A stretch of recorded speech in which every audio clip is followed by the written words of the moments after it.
Hey Bandidos, today we're on a quest to uncover the well-guarded secrets that transform you into an unstoppable force in The Division 2. But here's the twist. It's not just about the armor digits or the damage numbers. It's about the hidden strategies, the overlooked mechanics, and the tactical genius that lies beneath the surface. I'm here to give you the 10 game-changing insights that I wish I had when I first loaded up The Division 2. And stick with me all the way, because as a bonus, I'll be unveiling some game-changing revelations that you will never be able to unsee again, exposing the blueprint to mastering this game. So gear up, tappity tap, taparoo that like button, and drop underdogs in the comments to let us know you're ready to turn the tide. It's time to unlock your true potential and rewrite your combat narrative to emerge as an unstoppable force in The Division 2.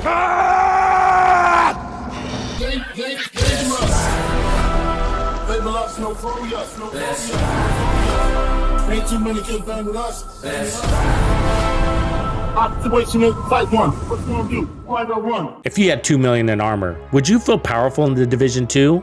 How about 10 million? Do you think you'd feel like a titan then? Ready to go toe-to-toe with the enemy and trade punches? Well, think again. Those baddies are no joke, rolling in with armor thicker than a concrete sandwich, and can dismantle you faster than a master locksmith cracking a safe. You're basically the quintessential underdog in a Hollywood movie. Like Winston here. Outnumbered, outgunned, and decked out in armor that's about as protective as a paper umbrella. Feeling powerful in The Division 2 is a riddle many face. It's a quest we've all embarked upon, including me. I remember when I had my first beer. I remember diving headfirst into the game, obsessed with optimizing every stat for maximum DPS. Little did I know that a realm waited beyond, yet to be discovered. My breakthrough came when I challenged the norms and shackling myself from old paradigms in the game. And that's when everything changed for me, like Neo glimpsing the Matrix code. Suddenly, The Division 2 felt more fluid, something that could be flexed and reshaped. This significantly magnified my feeling of potency and power in this game. Admittedly, now The Division 2 feels a little like child's play at times. This is the journey I'm excited to share with you. The most vital prelude to any build crafting journey is understanding what you expect it to accomplish. You must define the objective of your build. And sorry, I want my build to be strong, just doesn't cut it. Are you a hulking tank, a glass cannon, or the best of both worlds? Let's get granular. What's your time to kill goal? How fast do you want to heal? To answer that, we need to know how you plan to use your build. Solo out of cover, shieldless? Excellent. Now, for the love of all things loot, why are you building it? To clear heroic content quickly. Great. But it doesn't end there. Your build's objective isn't just a tagline, it's your combat philosophy. Your play style and the levels of survivability your creation needs to embody are encoded here. Here's the thing. Survivability isn't a fixed number. It evolves with the difficulty level, content, and scales further depending on the size of your squad. So that powerful feeling, it's a moving target, ever shifting and relative to the challenge at hand. Welcome to the survivability pie with situational awareness as the main slice. To be powerful in The Division 2, you've got to master your understanding of survivability. Imagine survivability as a pie. This pie is cut into slices. Time to kill, damage mitigation, damage avoidance, and resistance. Each plays its part, and its size varies based on your build's role. Notice how much survivability is attributed to situational awareness. Understand enemy behavior, predict their moves, adapt to chaos. That's situational awareness, your secret weapon to power. There are 3 conditions you must meet to be successful with any build. Your playstyle must match, the build must be suitable for the content, and your situational awareness and skill level must meet the demands of the build. Even if you have the highest damage in the game, you won't perform like a rockstar with the build if these 3 things don't align. But hey, the good news, playstyle and content fit are easy to assess, and the third just takes time. Your playstyle will influence your choice of gear, weapons, skills, and tactics. If your playstyle isn't defined in your build, there's a good chance the build may not be supporting your survivability adequately. Aggressive or tactical, these are the 2 main dance moves in The Division 2. Players with an aggressive playstyle focus on taking down enemies quickly and directly. They prioritize engaging enemies head-on and pushing forward to eliminate threats. This style involves positioning themselves at the forefront of combat. Tactical players emphasize strategy, positioning, and control of the battlefield. They carefully assess situations, use cover effectively, and this playstyle involves taking time to plan each move and using distance to their advantage. Whether you're aggressive or relaxed shapes how you distribute your damage and how much of each slice of the survivability pie you require for your success. For example, an aggressive playstyle survivability pie might look like this, while a tactical playstyle playstyle might have less emphasis on the smaller slices. Just like you wouldn't wear flip-flops to a formal event, don't bring the wrong build to the wrong content. Content suitability is a critical consideration that gives rise to a fascinating kaleidoscope of builds in the diverse landscape of the Division 2. The game's sprawling array of activities, from solo adventures to team-based expeditions, demands an equally diverse range of loadouts to conquer each challenge. To feel powerful, agents must equip builds specifically designed for the content they intend to conquer. If you're stepping into the fray of a solo mission, your build needs to empower you with self-sufficiency, nimbleness, and adaptability. But if you're rallying alongside fellow agents to tackle a legendary stronghold, your build must boast synergy, cooperation, and even specialized roles that harmonize with your team's strategies. A single build can't conquer all content. Solo, team, and legendary play require different strategies, and using the one build for all strategy leads to performance gaps. Solo heroic takes about 10 million in damage to kill an elite. Legendary group is about 25 million. So if you used your strongest all-out damage legendary DPS build for solo heroic control points, the numbers may be higher, but the overkill equates to meaningless split-second differences that won't lead to faster victory than if you just use a solo heroic tailored build. Likewise, the solo heroic build's self-sufficiency, nimbleness, and adaptability might not be as useful in legendary group play. Hey Bandidos, the community we have built together wouldn't have been possible without you. So as a thank you for supporting my channel and the community, I am bringing you the hookup on member perks,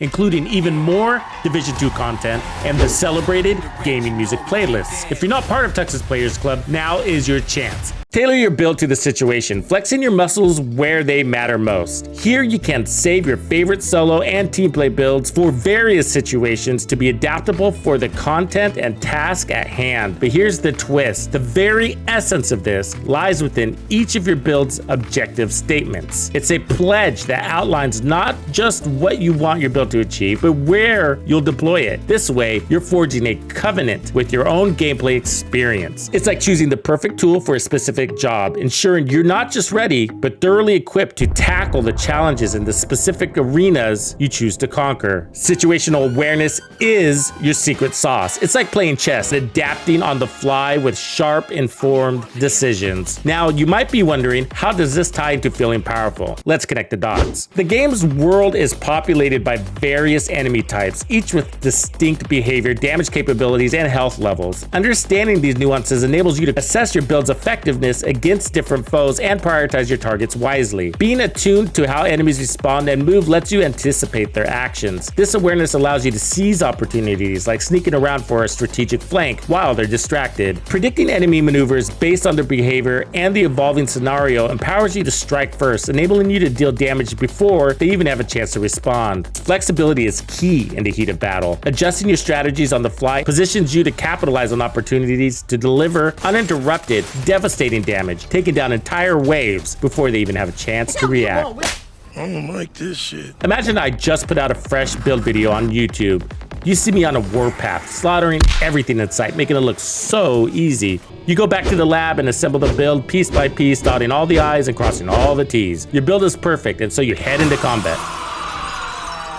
But then why aren't you having the same success? The player makes the build good, not the other way around. Imagine two players, player A and player B. Player A is a seasoned veteran, while player B is relatively new to the game. Both players decide to equip an all-out, damage-focused build. Player A approaches his gameplay with a wealth of experience. On the other hand, player B, being newer to the game, is still in the process of learning. They might not fully grasp the nuances of the build in different situations. They may not have a clear understanding of the best strategies for target prioritization or efficient resource management. Despite their efforts, player B might not be as effective as player A with the same build. Player A's deep understanding of mechanics allows them to position themselves strategically, avoid damage, and take down enemies efficiently. This gives him an edge in combat. Player B, while still learning, might struggle with certain aspects of the build. They might not be able to achieve the same level of survivability or damage output as player A. However, as player B gains experience and improves their skill level, their understanding of the game's mechanics deepens. Over time, as their skill level catches up to their veteran counterpart, their build, which once felt felt underwhelming starts to shine as they make informed decisions and execute precise maneuvers. In essence, the player's skill level is the driving force behind the build's effectiveness. While the build's components are important, it's the player's understanding, strategic thinking, and execution that elevate a build from a collection of gear to a formidable force on the battlefield. This is John Q. Agent's build. John has an aggressive playstyle and aims to solo heroic open world content quickly. Except John isn't happy. He has high damage output, but John is taking in too much unwanted micro damage. This suppresses John's ability to sustain his playstyle at this content level. Ironically, this leads to John not feeling very powerful. How can we help John? Parrying makes you feel like you broke the game. Imagine deflecting enemy attacks with precision timing. This falls under the damage avoidance slice of the survivability pie. While parrying itself may not be a direct mechanic in the Division 2, applying the concept of parrying in your build strategy will still help you feel more powerful and in control during gameplay. The most straightforward example of parrying with a damage build is the stagger effect, and it all starts with your weapon choice. Staggering is like an unofficial status effect in the Division 2. It's based on how much damage the enemy takes relative to their health and armor pool. The stronger the target, the harder they are to stagger. So shots that take a bigger percent of their total health and armor is your goal for staggering. It's not exclusively per shot damage, it's also calculated in how much percent is lost per second. I find weapons that stagger give me the greatest survivability with almost no negative impact to my damage output. Hence, why weapon choice is important. Some weapons have talents that stagger, and some parry with a status effect. These are the masters at keeping the enemies on their heels. Bandidos, remember when I said I would show you some game-changing revelations that you will never be able to unsee again? Well, this is it. You made it to the bonus round, where I spill the beans with insight that exposes the blueprint to mastering and feeling powerful within the Division 2. My day is made. I didn't even finish breakfast. Tactical mastery can make you feel like a strategic genius and enhance your sense of power. Abracadabra, motherfucker. It requires a deep understanding of the opponent's movements and attack patterns. In the Division 2, being able to anticipate enemy actions and adjust accordingly is key to greater success. The foam party dance. We all know riot foam holds an enemy still, but what most don't see is the predictable automatic response by the enemy. The animation, no matter who, is always the same. As the NPC tries to get unstuck, they pull their leg twice before they stand tall. Using this mechanic to your advantage leads to less reloads and guaranteed headshots. Just wait for the animation to play through, sort of like a count in your head. The Chunga Wobble. These heavies have easy tells too. One of the fastest and most effective ways to delete a Chunga is by shooting him twice in the head, but it sucks when you miss. Luckily, these guys waddle when they walk, making their head placement predictable. Wait for that animation and you will land your shot every time. The deer in headlights effect. Sometimes being aggressive really pays off in the Division 2. When you step in front of an enemy, they freeze and stare at you like a deer in headlights. It's only for a second or so, but for some builds, that's all you need to obliterate them into oblivion. This is most effective for strong weapon builds that stagger effectively or kill in very few shots. That can be shotguns, no-scope snipers, pistols, and some rifles. Higher RPM weapons can work, but once the enemy takes damage, they break their frozen gaze. The flies on shit effect. The decoy, hands down, is one of the best skills for damage builds. When deployed, it not only takes the enemy's attention, it also changes AI behavior. It brings enemies out of cover, pulling them in like a tractor beam. They walk in straight lines and minimize their crazy acrobats. This is especially lovely for snipers. The invisibility cloak. These skills are like a cloaking device, making you invisible to the enemy thanks to their ability to pull aggro. Oh no, I'm completely invisible. Using this to your advantage can make your hybrid damage DPS skill build exceptionally stronger than the purebred alternatives because you can put out uninterrupted damage, and there's nothing more powerful than stacking the Memento's 3 short-term buffs. The Groundhog Day effect. A great example of this is with Aggro, the end boss of the legendary District Union Arena Stronghold. You can keep him trapped in an animation cycle by breaking his chain with a gun or a skill and timing out riot foam to disrupt his animation when he tries to fix it. You don't need the foam to hold him at all, and you can forever prevent him from fixing his chain. Aim Bat Assist. This one's for you console players. By default, Aim Assist is activated for console players. At times, it can select the wrong targets when enemies are clustered. It often snaps your weapon to unwanted hitboxes and overall leads you to fighting for control over your own damn controller. Now here's a quick demonstration of how aim assist works against me. So aiming on her head, right? Snap, you see that? I can't do that manually. that it moves too fast. A good headshot king will line up on the head, right? And come out of cover and then shoot it. You see that? Now, if it pulls snaps to the body, aim assist is working against you. They're using aim assist against us in this game. And I think that sucks. Right there, that was a snap. Lining up on the head, body. I'm turning aim assist off. So that's the only change we're gonna make. As we have turned aim assist off, we are turning the dev's ability to use our aim assist against us off as well. Head on him, right? He's the same guy. He snaps to the body with aim assist. Not happening. There are a lot more details that go along with this discussion. I can't fit it in this video. Luckily for you, I have the full breakdown video for you here, linked below. The time to kill gap, smaller than the patience of a toddler waiting for dessert. In the Division 2, the gap in time to kill between different damage-focused builds is remarkably narrow.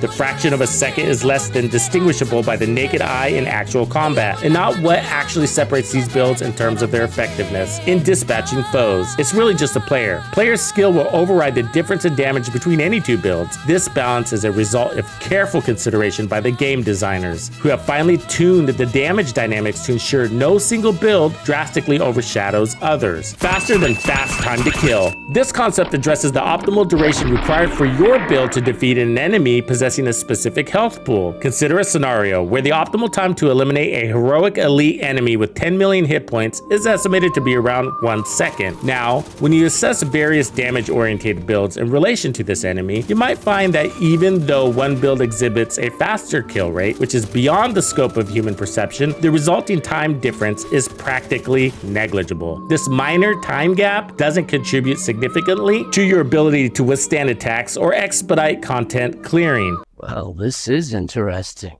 A mere numerical representation of just damage overlooks the key mechanics at play. What's missing from these numerical values is the vital context that transforms them from cold digits into meaningful insights. Paper building fails to capture the nuanced interactions within actual combat scenarios. I understand the allure of key performance metrics just as much as the next guy, but it's crucial to recognize the limitations these hold when it comes to understanding the intricate dynamics of gameplay. The concept of parrying, with all its finesse and tactical brilliance, serves as just one prime example of the depth that lies beneath the surface in the Division 2. It's a reminder that true mastery extends beyond a calculated number, manifesting in the visceral thrill of mastering combat through experience and adaptability. True power comes from grasping the bigger picture. So Bandidos, are you ready to master your gameplay and become a true Division 2 powerhouse? If you learned something new or have something insightful to share with the community, mark your words below. Together, let's rewrite the story, seize control, and dominate the Division 2 like never before. Hey Bandidos, I ranked every exotic in the game so you know which are worth your time in 2023. Check it out.